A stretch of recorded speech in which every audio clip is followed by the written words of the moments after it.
আমাদের যোগ্য চাকরি খেয়ে নিয়েছে এই এসএসসি এই লালবাড়িটা। অযোগ্য শিক্ষকদের তালিকা পাওয়া গেছে, যোগ্য শিক্ষকদের তালিকা দিন। আমাদেরকে খেপিয়ে আগামী 7 তারিখ যদি পরীক্ষা নেয় রাজ্য সরকার, তার পরিণাম হবে ভয়াবহ। এই চিঠি আপনারা পেয়েছেন মাননীয় কলকাতা মহামান্য হাইকোর্টের নির্দেশ অনুসারে আজকে বৈঠক হয়েছে। এখানে 4টে মূলত দাবি আছে। ছবিটা হয়েছে, এবার আমি বলছি। এই যে স্কুল সার্ভিস কমিশন, এরা চোর, চাকরি চোর, এরা নিজেরা স্বীকার করেছে। আমরা প্রথম যে দাবি করেছিলাম বা করেছি দীর্ঘদিন ধরে, যে আনটেন্টেড অর্থাৎ যোগ্য তাদের তালিকা প্রকাশ করতে হবে, অবিলম্বে প্রকাশ করতে হবে।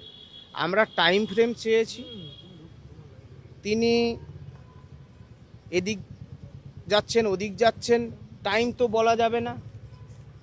আমরা বললাম যে এই তারপরের প্রশ্ন যে ওর সাথেই যে এই যে একটা পরীক্ষা নেয়ার চেষ্টা করছেন তাড়াহুড়ো করে, তখন উনি তাড়াহুড়োর ডেসক্রিপশন জিজ্ঞেস করলেন। বললাম 22শে আগস্ট ফর্ম ফিল আপ করে 2রা সেপ্টেম্বর পর্যন্ত ফর্ম ফিল আপ করাচ্ছেন, নিয়ার অ্যাবাউট 7 ডেজও হাতে নেই, পরীক্ষা নিচ্ছেন, এটাকে তাড়াহুড়ো বলা হয়। এই পরীক্ষা আমাদের কেন বসতে হবে? যারা তিনি আলোচনায় বলছেন, যারা বিদ্যালয়ে এই মুহূর্তে শিক্ষকরা বেতন তুলছেন, তারা প্রত্যেকে আনটেন্টেড। তাদের তালিকা 24 ঘন্টার মধ্যে আমরা দিতে বলেছি। এই তালিকা আমরা কোনো কন্ডিশন না, আমরা তো কলকাতা হাইকোর্টের মহামান্য আগেই তো বলেছি, তাদের নির্দেশে এসেছি। সুতরাং এই তালিকা পেলে আমরা সুপ্রিম কোর্টে যেতে পারবো। এই তালিকা পেলে পরশুদিন মারা গেলে অন্তত পরিবারটা জানতে পারবে আমি কলঙ্ক মুক্ত ছিলাম। এখন তো যে অযোগ্যদের তালিকা দিচ্ছে সেটা আবার লিস্ট 1, মানে আরও বাড়তে পারে। সুতরাং মুখের কথায় কিছু হবে না, এই তালিকাটা দিতে হবে। মাননীয় চেয়ারম্যান মহোদয়কে এই তালিকাটা দিতে হবে 24 ঘন্টার মধ্যে। এই বিষয়ে আলোচনা হয়েছেন, উনি নোট করলেন। অবশ্যই উনি বলেছেন যারা বিদ্যালয়ে স্যালারি তুলছেন তারা প্রত্যেকে আনটেন্টেড। তিনি বলেছেন তাকে ডেকে আপনারা প্রেস কনফারেন্স করতে পারেন বা তাকে প্রেস কনফারেন্সের জন্য অনুরোধ করতে পারেন। 2 নম্বর, কিন্তু 7 তারিখ তো পরীক্ষা, হাতে তো সময় বেশি নেই। 7 তারিখে আমরা বলছি, যেহেতু মহামান্য হাইকোর্টের নির্দেশে আসছি, বারবার বলছি, যোগ্যদের সার্টিফাইড তালিকা দেবেন, যোগ্যদের সার্টিফাইড কপি নিয়ে সুপ্রিম কোর্টে যাওয়ার কথা বলা হয়েছে। এই সার্টিফাইড কপি না দিয়ে পরীক্ষা তো হবে না। আমাদের পরিষ্কার বক্তব্য, আমরা ভুক্তভোগী শিক্ষক বা শিক্ষাকর্মী, আমাদেরকে খেপিয়ে আগামী 7 তারিখ যদি পরীক্ষা নেয় রাজ্য সরকার, তার পরিণাম হবে ভয়াবহ। পরিষ্কার কথা, কোনো রাগঢাক নয়। অযোগ্য শিক্ষকদের তালিকা পাওয়া গেছে, যোগ্য শিক্ষকদের তালিকা দিন।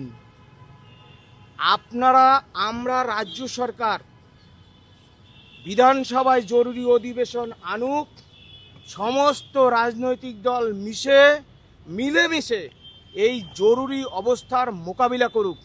অন্যথায় আবার বলছি, যদি বেঁচে থাকি, আমাদের যোগ্য চাকরি খেয়ে নিয়েছে এই এসএসসি এই লালবাড়িটা, এই রাজ্য সরকারের অধীনে এই লালবাড়িটা, যদি পরীক্ষা নেওয়ার চেষ্টা করে তার পরিণাম হবে ভয়াবহ।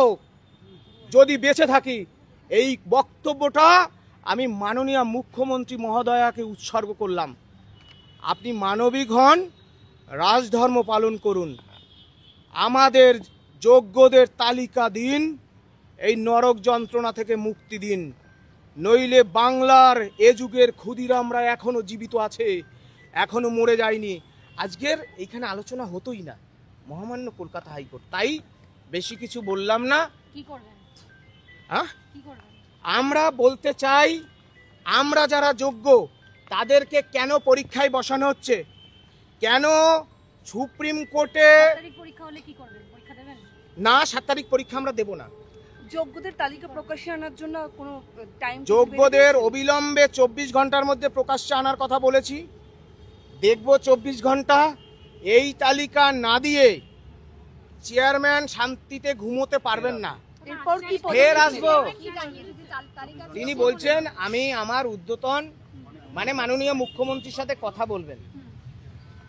বললেন হ্যাঁ অবিলম্বে লিখছেন তো। সামনে সামনে বললেন যারা বেতন পাচ্ছেন শিক্ষকদের ক্ষেত্রে বলছেন তারা প্রত্যেকে যোগ্য। তাহলে তখনই আমি বললাম তাদের তালিকাটা দিয়ে দিন, ঝামেলা চুকে যায়। তাদের সার্টিফাই করুন যে হ্যাঁ এরা যোগ্য।